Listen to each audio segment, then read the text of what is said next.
हो गया। दुनिया ने देखा कि कैसे पाकिस्तान के ड्रोन्स, पाकिस्तान की मिसाइलें भारत के सामने तिनके की तरह बिखर गई।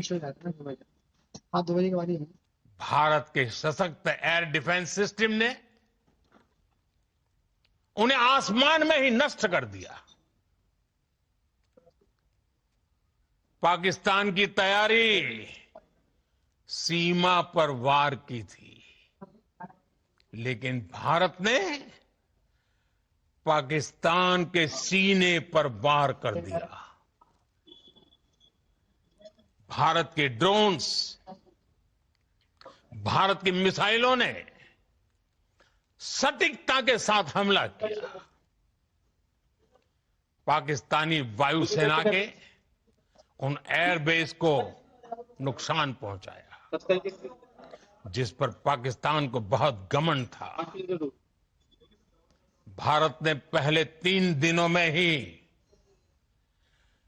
पाकिस्तान को इतना तबाह कर दिया जिसका उसे अंदाजा भी नहीं था। इसलिए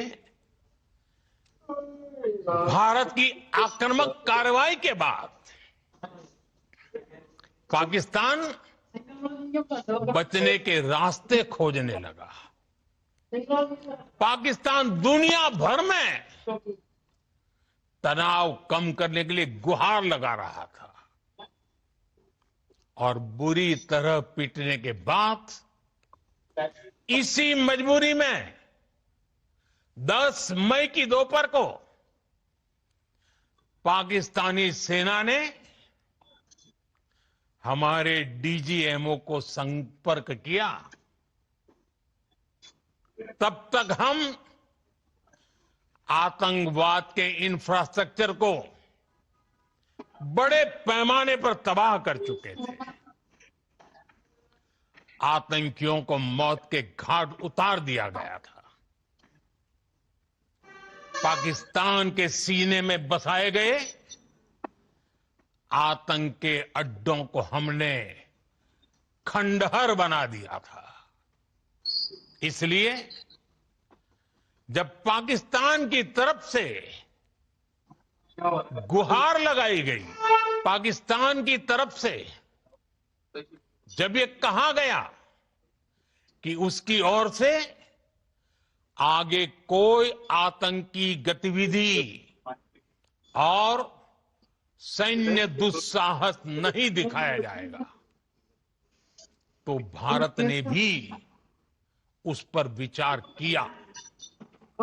और मैं फिर दोहरा रहा हूं, हमने पाकिस्तान के आतंकी और सैन्य ठिकानों पर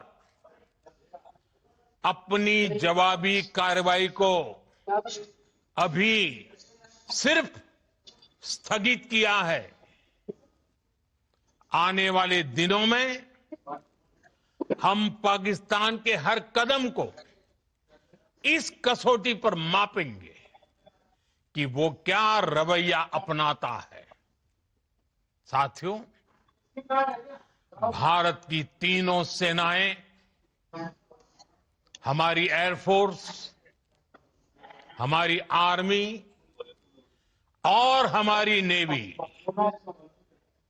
हमारी border security force BSF, Bharat के अर्धसैनिक बल लगातार अलर्ट पर है।